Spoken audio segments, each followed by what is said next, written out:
Es cierto que cada historia es diferente, que está contada a su propio ritmo, con sus propios elementos, pero lo único que todas las historias tienen en común, sin importar si son cuentos o novelas, si son de ciencia ficción o fantasía, es un conflicto.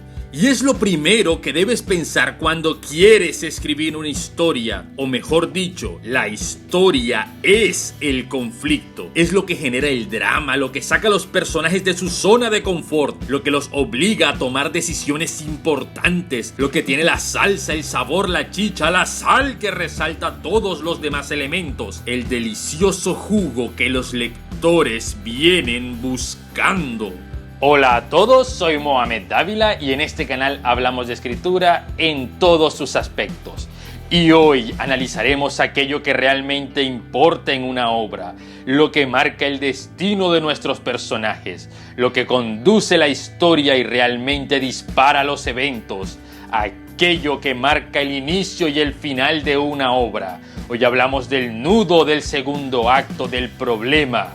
Hoy hablamos del conflicto. En este canal ya tenemos videos explicando cómo escribir buenos inicios o el primer acto. También hay videos de cómo escribir personajes y cómo formar correctamente sus arcos de personaje. Pero ahora es donde viene lo crítico, la historia realmente dicha. Ya sabes de qué va tu historia, lo que quieres contar. Construiste tu mundo, hiciste buenos personajes y tienes todo bien definido. Es ahora donde debes decidir qué vas a hacer con ellos. ¿Cuál es el reto que deben superar? ¿Cuál es el conflicto que los hará brillar o apagarse en la crueldad del mundo?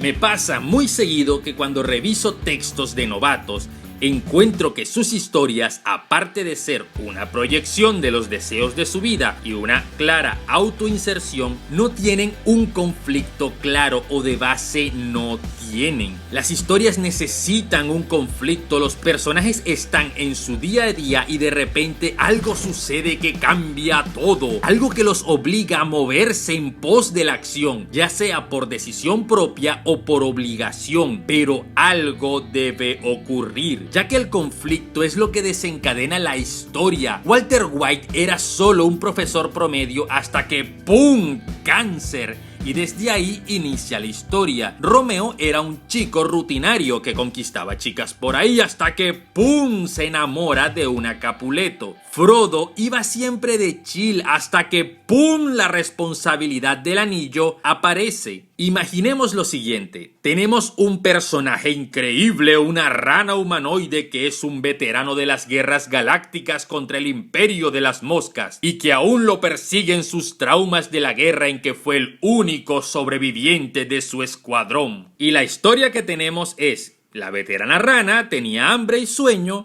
así que lavó sus ancas, preparó un sándwich y se fue a dormir. Fin.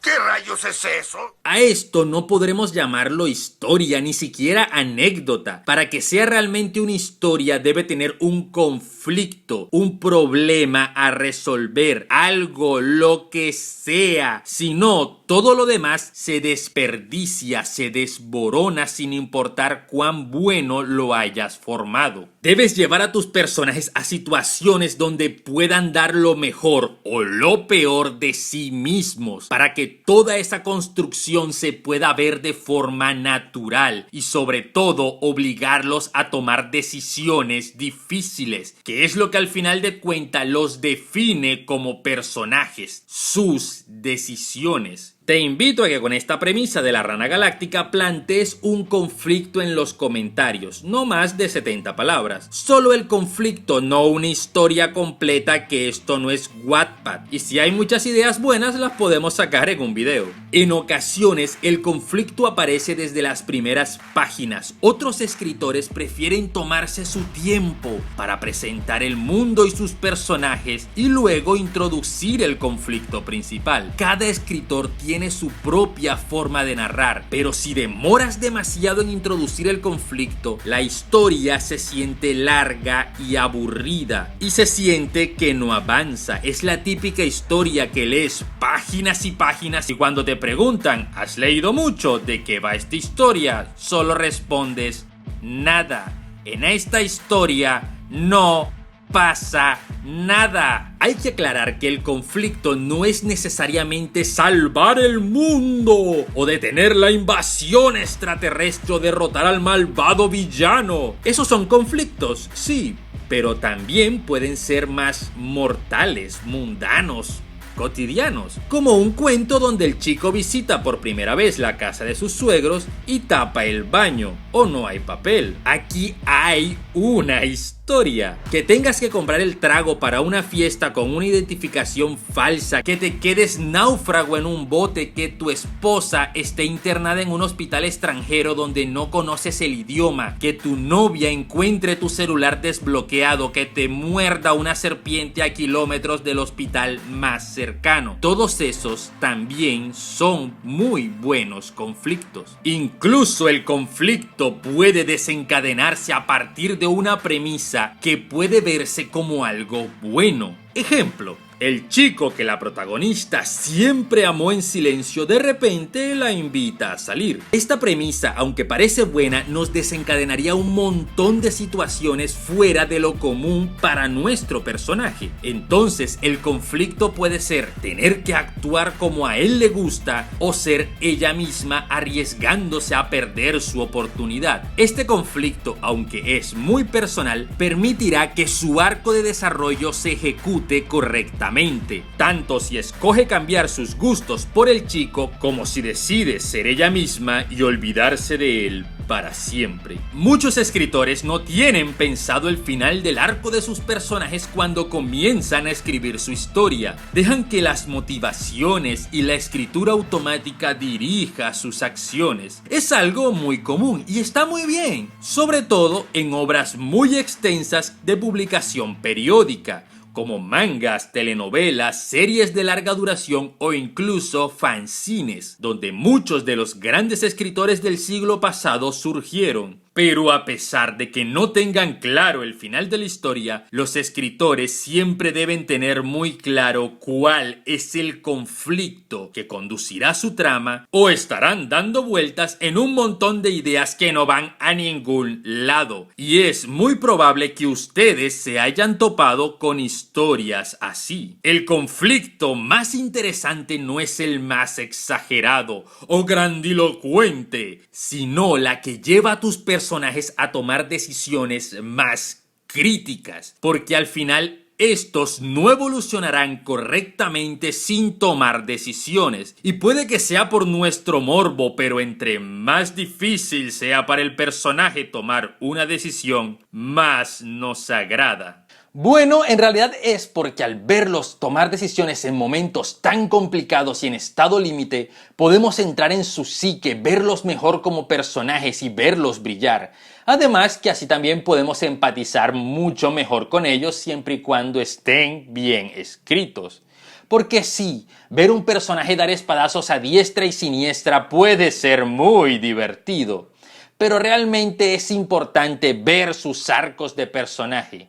Y por supuesto, verlos sufrir. El segundo acto inicia cuando ya has puesto todo el contexto de tu obra, que has presentado a los personajes y las particularidades de sus vidas, y llega el primer punto de giro, el primer punto de inflexión. Se llama punto de inflexión porque a partir de este momento hay un problema que nuestros personajes no pueden simplemente ignorar. Acaban de ingresar al nudo y a partir de aquí, sus vidas rutinarias no volverán jamás a ser las mismas. Si vemos El Señor de los Anillos, el primer punto de inflexión se presenta cuando los pequeños hobbits deben abandonar la preciosa comarca por primera vez en sus vidas y emprender un viaje para poner a salvo el anillo. Y este es un perfecto ejemplo, porque este punto de inflexión no dispara inmediatamente el conflicto de la trama, apenas es el abre abrebocas, el conductor al conflicto real, porque llegar a la tierra de los elfos solo es el primer obstáculo. El conflicto de la trilogía es llevar el anillo hasta Mordor para destruirlo. De esta misma forma, cada buena historia tiene su propio conflicto, que a su vez está orbitado por obstáculos y en otros curiosos casos, otros conflictos en paralelo con el principal. Se debe tener cuidado porque estos obstáculos deben estar alineados con el conflicto principal. De otra forma, se sentirán como si fueran misiones secundarias de un videojuego, hechas simplemente para alargar de forma artificial la historia, haciendo que los espectadores o lectores pierdan el interés y se aburran. También es común que un conflicto se solucione y en ese momento debe iniciar un nuevo conflicto, ya sea como consecuencia del primero o incluso desde antes de que acabe totalmente el primer conflicto de la historia. En cuanto derrotan a la malvada bruja o rompen el hechizo, los cuentos dicen y vivieron felices para siempre, ya que sin conflicto no hay historia. Realmente no importa qué pasó después, cuántos hijos tuvo Cenicienta o si Blancanieves se divorció luego de algunos años. No importa, ya el conflicto se acabó. En ocasiones los fans quedan con ganas de más y los autores están dispuestos a seguir exprimiendo su historia incluso cuando ya no tienen nada más que contar, y eso por norma general resulta muy mal. A menos que consigas un nuevo conflicto igual de bueno que el anterior. Dentro del segundo acto también se suele incluir un giro inesperado, un momento en el que se realiza una revelación importante, casi siempre en el punto medio de la historia. También encontramos el desastre, que es el momento en que todo sale terriblemente mal. Los planes fallan o se presenta un problema que complica todo aún más y los héroes sufren una terrible derrota, que da paso a la crisis. El momento donde los personajes realmente deben tomar una decisión final, deben darse por vencidos luego de tanta adversidad o reponerse y encontrar la manera de seguir adelante. Este momento tan crítico es lo que llamamos segundo punto de inflexión. Luego de esta decisión, el personaje no volverá a ser el mismo de nuevo. Y en este punto comienza el tercer acto y final. Debo recordar que estas estructuras no son una atadura, simplemente son una guía, algo que se ha experimentado durante mucho tiempo y ha dado muy buenos resultados. Como bien saben, no soy de los que les gusta seguir patrones establecidos, yo soy más de experimentar con el arte. Pero para los novatos les recomiendo primero dominar esta estructura. Nadie crea una nueva arte marcial o una nueva danza si no sabe las danzas típicas que se realizan o si no es ya un maestro en un arte marcial. Domina primero lo que está establecido y luego sí intenta innovar. Para asegurarnos que entendimos todo el proceso, voy a ejemplificarlo. Pongamos de ejemplo nuevamente a el chico que fue a casa de sus suegros y de repente siente un enorme retorcijón y con mucha vergüenza pide el baño. Desahoga su humanidad en el trono y cuando se va a limpiar, nota que no hay papel. Este sería nuestro primer punto de inflexión y el inicio del conflicto. Y comenzamos a ver los obstáculos. El chico piensa, trata de llamar a su novia pero no tiene señal. Intenta gritar pero le da vergüenza que lo escuchen sus suegros que están en la sala mientras su novia está lejos en la cocina. Después de un rato, decide aplicar la técnica secreta del calcetín. Lo usa y para no dejar evidencia del crimen, lo tira en la taza. Pero inesperadamente esta se termina tapando, haciendo que todo el agua comience a rebosar e inundar el suelo del baño. Este sería nuestro segundo punto de inflexión, el punto crítico, el desastre, el clímax de la historia. Y nuestro héroe debe tomar una dura decisión, ante esta precaria situación que afronta y decide escapar por la ventanilla del baño y bloquear a la chica de todas sus redes sociales. Espero de todo corazón que este ejemplo les haya ayudado a comprender un poco mejor cada uno de los conceptos que se trató en este video. Por cierto, es una historia real que me contó una amiga ocurrida con su exnovio. Así que, Alejandro, si nos estás viendo, saludos. Bueno, muchísimas gracias a todos. Si quieres apoyar más el canal, puedes hacer parte de los creativos oficiales y recibir beneficios especiales. También puedes seguirme en mi Instagram, donde subo cosas que no tienen mucho que ver con el canal. También puedes seguirme en la página de Facebook y si te animas a los streams en la plataforma morada. Y recuerden, a escribir se aprende leyendo.